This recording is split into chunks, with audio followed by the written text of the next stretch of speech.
नमस्कार मित्रांनो, मी चैतन्य. मी आता आहे खंडाळा येथे. खंडाळा म्हणजे आपलं रत्नागिरीमधील खंडाळा. हे गणपतीपुळ्यातून 15 किलोमीटर लांब आहे, दूर आहे. मी आता चाललो आहे खंडाळा येथून सैतवडे येथे, चिंचबंदर. ही सगळी जाताना आमराई लागते, त्यामुळे रस्ता निसर्गाचे खूप सुंदर असं दर्शन. जात असताना ही आमची कोकणी घरं, कौलारू घरं, कोकणातील स्पेशल.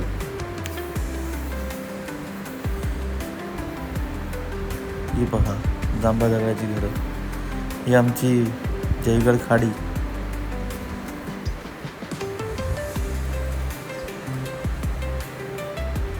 पहा, ही जी ती जयगडवरून जयगड खाडी.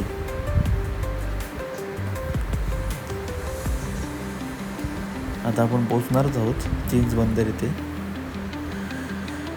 चिंचबंदर इथून पलीकडे जायला एक छोटी बोट असते. त्या बोटीने आम्हाला जायचं ठरवलं होतं, आम्ही जायचं. पण खूप उशीर झाल्यामुळे आम्ही काही गेलो नाही, कारण आम्हाला येण्यासाठी दुसरा काही मार्ग नव्हता, साधन नव्हतं.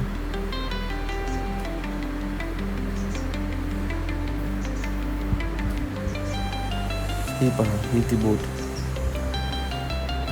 ही 2 तालुक्यांच्या मध्ये जोडणाऱ्या खाडीतून वाहत जाणारी ही बोट आहे.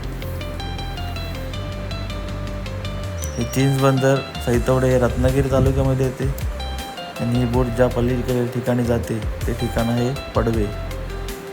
ते ठिकाण पडवे ठिकाण गुहागर तालुक्यामध्ये येते. ही बोट 2 तालुक्यांना या खाडीमार्गे जोडते. इथून खूप माणसं प्रवास करतात, ये जा असते. खूप सुंदर असा निसर्ग आहे. खूप स्वस्तामध्ये त्या बोटीने प्रवास पण होतो.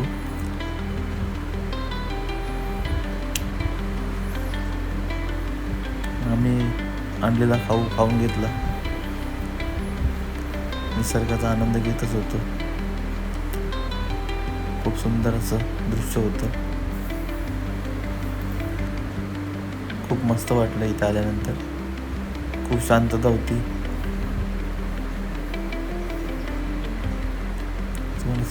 दिसत असेलच व्हिडिओमध्ये.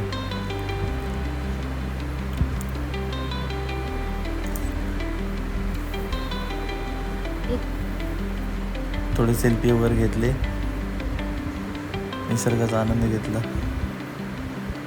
खूप मस्त वाटलं.